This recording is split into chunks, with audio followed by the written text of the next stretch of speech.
बियो जोंनि थाखाय खोब लाजिथाव आरो दुखुनांथाव बे घटनाया माब्रै जादों मानो जादों जों बयबो बिनि थाखाय दायथ' लानांगोन रेसपन्सिबिलिटि लानांगोन जाहाथे हिन्जावसाफ्राबो सोरनिबा गोदै रावाव बा सोरनिबा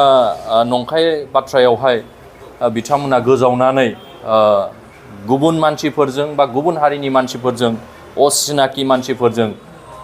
बेबायदि लोगो जानाय बा रायलायनायनिफ्राय गोजानाव थानांगोन आरो जोंनि जायफोर दिनै सिनियर थाखोनि मानसिफोर समाजखौ ससाइटिखौ जायफोर लिड खालायग्रा दिनै न'खरखौ जायफोर गार्जेनफ्रा लिड खालायदों दिनै न'खराव मोजां मोनसे परिबेस लाबोनो थाखाय ससाइटि समाजाव मोजां मोनसे लाबोनो थाखाय दायथ' लानांगोन रेसपन्सिबिलिटिखौ लानांगोन आरो जाय मानसिफ्रा दिनै बारे बारे बेबायदि खालायदों खाबु लादों बै खाबु लाग्राफोरनिफ्राय जोंनि आइजोफोरा ट्राइबेल बा गुबुन गुबुन जायफोर हिन्जावसाफोर बिथांमोना गोजान जानो हानांगोन गोजान जानो हायाबा बिथांमोना बे सुबिदाखौ लाबाय थागोन बे सुबिदानि थाखायनो बिथांमोनहा होनायनि थाखायनो बिथांमोनहा गोरलैयै फुस्लायनो बोलो मोनो दा बेनि थाखायनो जायफोर दिनै बेबायदि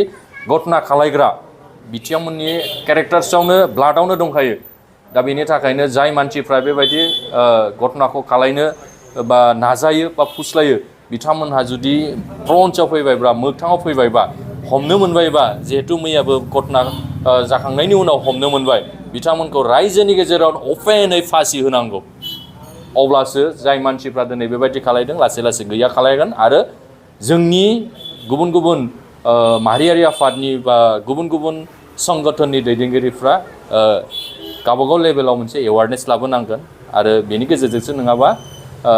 जोंनि गेजेरावहाय गोजोन बा सान्ति परिबेसा फैनाय नङा हिन्जावसाफ्रा बाहेरायाव ओंखारनो हानाय नङा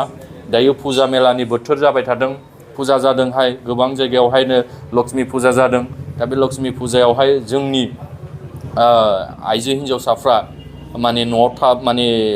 फुजा जानायनि नामैनो माने जिहेतु हर गेजेर सेफा मानि थानो नाङा न'आव थाब फैनांगोन आरो जे गावनि मावनांगौ हाबा बेखौ मावनानै लानांगोन नङाबा बेबायदि सुबिदा लानाग्रा सुबुंफोर गोबां दङ बे सुबिदा लायोबा बिथांमोनहा बेबायदि सुबिदायावहाय चान्स मोनो सुबिदा मोनो बेनि थाखायनो आं गासै जोंनि हालामनि रायजो राजा आरो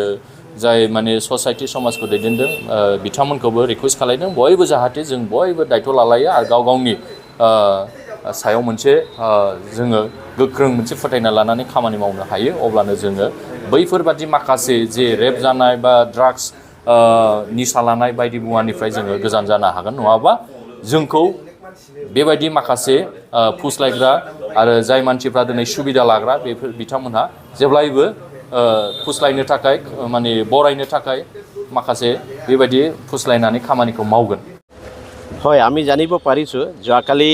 কোকৰাঝাৰ চহৰত এজনী জনজাতি ছোৱালী ৰেপ হৈছে বুলি আমি জানিবলৈ পাইছোঁ